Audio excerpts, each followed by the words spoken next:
والصلاۃ والسلام علی رسول اللہ۔ الحمدللہ ہم رات کو اسرائیلی جارحیت سے بچ نکلنے میں کامیاب ہو گئے تھے۔ 2 کشتیاں تھیں الحمدللہ جنہوں نے اسرائیلی جہازوں کو چکمہ دے کر نکلنے میں کامیابی حاصل کی۔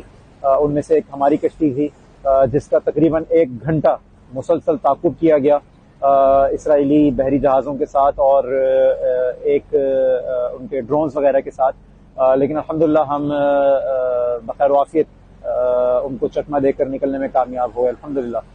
اس کے بعد ہمارا مسلسل یہ سفر سائپرس کی طرف رواں دواں ہے۔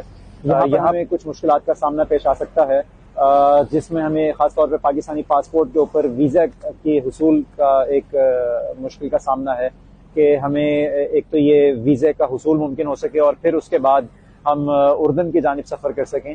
اردن کا اگر ہمیں دوسرا پڑاؤ ڈالنا ہے جو سینیٹر مشتاق صاحب کی رہائی کے لیے، ہم تاکہ وہاں پہ اردن کے اندر پاکستانی ایمبیسی کے اندر اپنی خدمات کو سر انجام دیتے ہوئے ان کی رہائی کو ممکن بنا سکیں۔